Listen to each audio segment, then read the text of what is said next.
My name is Willis Lamb, Field Supervisor of the LRTC Technical Large Animal Rescue Team in northwestern Nevada. We are located in open range where there are literally thousands of range horses and domestic livestock. The result is a wide variety of large animal incidents to which we respond to an average of over 500 calls per year. The purpose of this video is to describe how we evolved to address such an active call volume, how we're organized, and how we respond.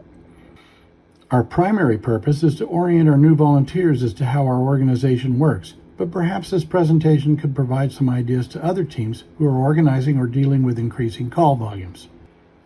We started out decades ago by simply throwing gear into a pickup truck and running an old stock trailer if we had a response. In 2012, the state's Division of Emergency Management received a grant to train responders to contemporary practices based on the Technical Large Animal Emergency Rescue curriculum. From there, we were provided with an old single-axle horse trailer to house our gear that we pulled with a Jeep. As we acquired more equipment, we had to acquire a second trailer for the heavier gear. As our service area and call volume expanded, we had to acquire a third trailer that carried additional first-out equipment. We had rescue trailers, transport trailers, and panel trailers.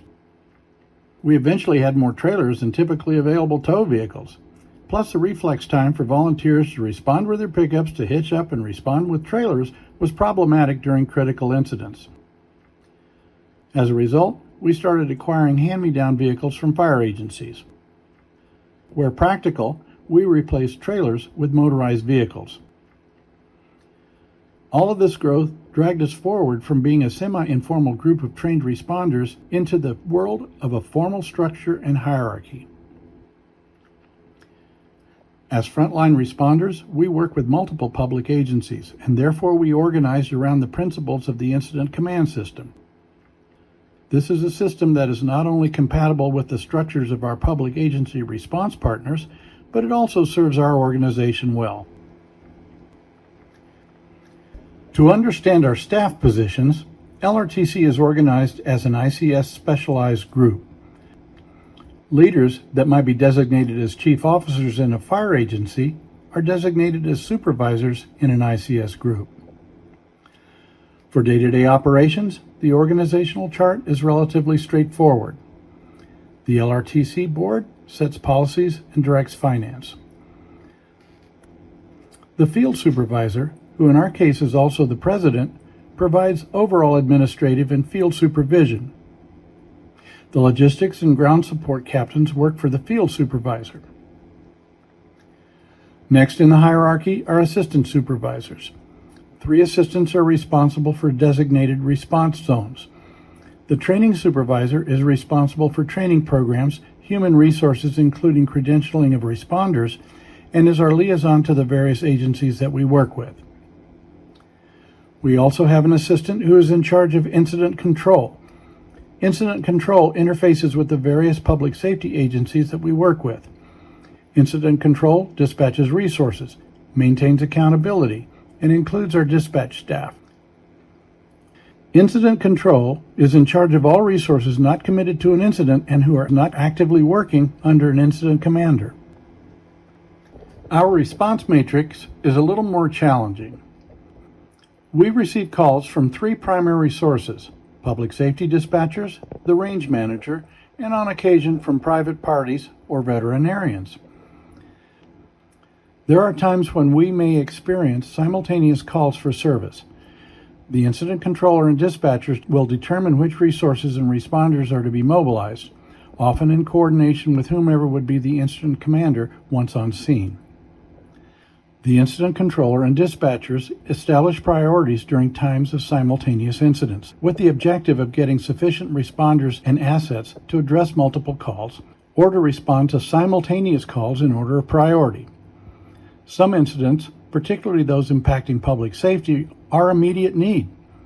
Others may warrant a more planned response.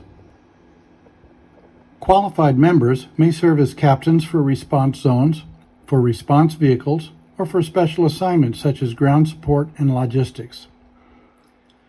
Supervising staff wear white helmets, captains red helmets, and rescue technicians yellow helmets. This is similar to many fire service conventions.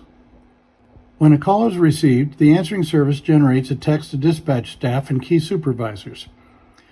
When the on-duty LRTC dispatcher recognizes the text as a legitimate call for service, notification is sent out to the appropriate response group via WhatsApp. Everyone has a mobile phone, and this application avoids the need for carrying pagers or other devices. For freeway and highway incidents, when law enforcement is not yet on scene, a location will be transmitted where resources will stage. For communications, our team typically uses GMRS FRS radios. We respond into multiple counties, and GMRS has better coverage than the public safety systems, as GMRS enthusiasts have built an effective repeater network. For communications among members in the field, the GMRS radios can communicate with FRS radios that are found at many retailers. We are also implementing Starlink for deep backcountry communication to dispatch. Typical operations in the field start with an overall assessment of the incident, and then a briefing among the members discussing the proposed Incident Action Plan, or IAP. We then run the red light, yellow light, green light system. When asking red light, anyone who does not understand the plan or who missed any key points would raise their hands for a repeat of the instructions. When asking yellow light, anyone who isn't confident in their assignment would raise their hands for clarification.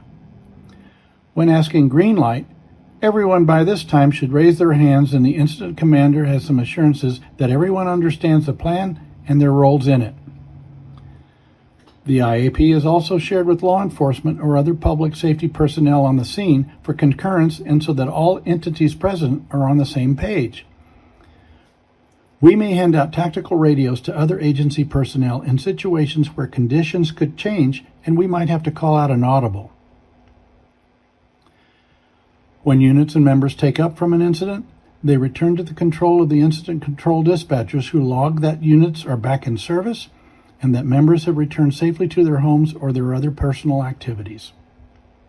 Thanks for watching this video. We hope it's provided you with some useful material. For more information, please visit lrtcrescue.org.